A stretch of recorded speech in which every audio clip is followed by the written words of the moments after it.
Good morning, students. I hope you all are ready for the class. So let us start the class. So student, we were discussing the lesson how the tracing changes through the 1000 years. Okay कि हजारों साल में तो tracing भी change हो जाती है, जिसको हमने कभी कॉपी किया था. ठीक है. So we have discussed on that topic and today we will be discussing about region in empire. Okay, हम लोगों ने सोशल ग्रुप्स, कास्ट का इमर्जेंस देखा था कि किस तरह से सोशल ग्रुप्स चेंजेस हुए थे, कास्ट का इमर्जेंस देखा था. लेकिन आज हम बात करेंगे कि किस तरह से region in empire. Empire you know कि किसी किंग का क्या है, पूरा एक एरिया है, उसकी एम्पायर है, उसका किंगडम है.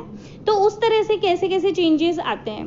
तो हम लोग इसके अंदर देखते हैं कि चोलास, तुगलक्स, मुगल्स, ये सारे क्या है, ये सब डायनेस्टीज थी.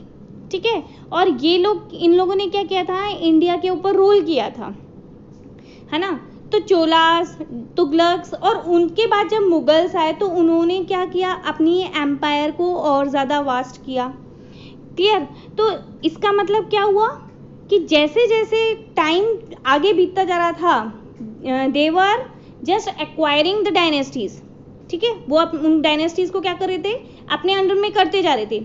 Cholas, they were also having a big empire, but after that when the Tughlaqs came, ठीक है, दे एक्सटेंडेड देयर एम्पायर, उन्होंने अपने एम्पायर को एक्सटेंड किया. When after that Mughals came, okay, they were having the control from Afghanistan, Pakistan, okay, India, जो कि आज अफगानिस्तान अलग है, पाकिस्तान अलग है, इंडिया अलग है, लेकिन उस समय क्या था, ये पूरा मुगल्स के अंडर में था. क्लियर. तो इनकी एम्पायर कैसी थी, वास्ट एम्पायर थी, वास्ट एम्पायर थी. अब तो इसका मतलब क्या हुआ कि उनकी डायनेस्टीज के अंदर भी चेंजेस आए. अब बात ये आती है कि ये डायनेस्टीज में चेंजेस कैसे आए. देखो, पहले जैसे ऐसा तो नहीं था ना कि इंडिया के अंदर कोई रूलर्स नहीं थे. इंडिया के अंदर भी जैसे हम लोगों ने लास्ट क्लास में देखा था कि राजपूत से. ठीक है. उसके बाद हमने ये देखा था कि अब वो जो राजपूत थे तो उनकी क्या किया था, रीजन जो थे वो छोटे छोटे थे. इस रीजन का ये राजा है, इस रीजन का ये राजा है. ठीक है. तो उन्होंने, अब इन मुगल्स ने, तुगलक्स ने, इन लोगों ने क्या किया, they just fought with them, they conquered them and just took under their empire. उन लोगों ने उनसे लड़ाई करी. लड़ाई में अब वो छोटे छोटे राजा थे तो उन्होंने अपने आप को जीता, उनसे जीत गए और उस एम्पायर को क्या किया, अपनी एम्पायर के अंदर मिला लिया. क्लियर. तो ये रीजन्स क्या कहलाते थे, पैन रीजन्स कहलाते थे. ठीक है. पैन रीजन्स कहलाते थे. और दूसरी चीज इसके अंदर हम देखें, मतलब छोटे छोटे रीजन्स थे, बाद में इन सबको क्या किया, एक्वायर कर लिया मुगल्स ने और अपने अंडर में ले लिया. क्लियर. तो इनका फिर बाद में जो पूरी एम्पायर हो गई, उसके अंदर उनका गवर्नेंस, उनका management, their economic structure, culture, language, ये सारी चीज क्या है, दे ग्रो अप. ठीक है. व्हेन दे वर आइसोलेटेड, जब वो अलग अलग थे तब उनमें क्या नहीं था, तब उनका कल्चर इतना ज़्यादा ग्रो नहीं हुआ था, उनका इकोनॉमी इतनी ग्रो नहीं हुई थी. ठीक है. But when they were emerge, लेकिन जब सबको मिला लिया गया तो उसके अंदर भी हम लोग चेंजेस क्या देखते हैं कि उनके अंदर भी चेंजेस ये आए कि दे ग्रो अप, उनके अंदर बहुत तेज़ी से डेवलपमेंट हुआ. क्लियर. फिर आप इसके अंदर ये देखेंगे कि हम बात करें अगर बलबन भी क्या था, एक जो था, ये दिल्ली सल्तनत का एक किंग था, जिसके अंदर हम ये क्या है, हम लोग जब दिल्ली सल्तनत पढ़ेंगे तब उसके अंदर हम बताएंगे देयर वाज अ डायनेस्टी. ठीक है. इसके अंदर ये क्या था, बलबन था. और ये भी क्या था, एक स्लेव था. स्लेव डायनेस्टी पढ़ेंगे. स्लेव डायनेस्टी में ही 11 रूलर्स थे, लेकिन main 3 rulers were called slave, Qutbuddin Aibak, Iltutmish and Balban. ठीक है. तो अब क्या हमको ये सारी चीज़ें पता कैसे लगती है, तो जैसे अगर मैं आपको बताऊं, बलबन जो था उसने क्या हुआ, एक प्रशस्ति लिखवाई. प्रशस्ति का मतलब होता है कोई अपने बारे में किसी अपने बारे में लिखवाना. ठीक है. उस समय पेजेस वगैरह तो थे नहीं, तो उन्होंने मेटेलिक प्लेट्स दीवारों पे एंग्रेव करके इन सब चीज़ों से क्या किया, अपने बारे में बताया.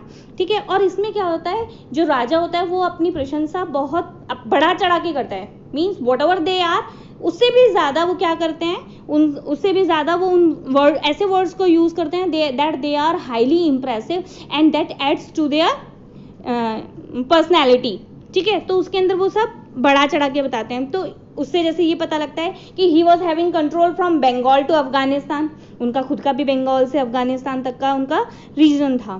क्लियर? तो ये सारी चीज़ें क्या है, रीजन, एम्पायर, ये सारी चीज़ें भी हम लोग देख रहे हैं कि जैसे जैसे समय बीतता है अब क्या है, सारी चीज़ डिवाइड, मतलब उनमें भी चेंजेस आए, उन रीजन्स के अंदर भी चेंजेस आए।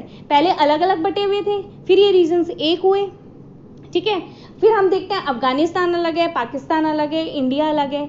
इंडिया की भी अगर हम बात करें तो आप ये देखोगे इंडिया भी क्या है, बहुत अलग अलग राजाओं में बटा हुआ था। देयर वॉज मेनी रीजन्स, ठीक है। लेकिन इसके बाद इसको क्या किया, आफ्टर इंडिपेंडेंस इन सब को स्टेट्स को एक मिला करके इंडिया क्या हुआ, यूनाइट हुआ है।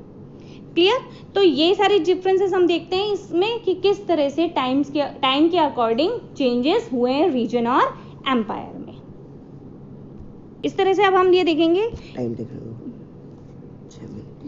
5:46 पे बंद हुआ था, अब देख लेना, ठीक है। अब इस तरह से हम लोग ये देख रहे हैं कि हम लोग जो स्टडी करेंगे ओल्ड एंड न्यू रिलीजन्स, तो किस तरह से रिलीजन के अंदर भी चेंजेस आए थे, ठीक है। ब्राह्मण्स थे, वो प्रीस्ट का काम करते थे, ठीक है, वर्शिप करते थे डाइटीज को, यानी कि जो देवी देवता हैं उनकी पूजा करते थे।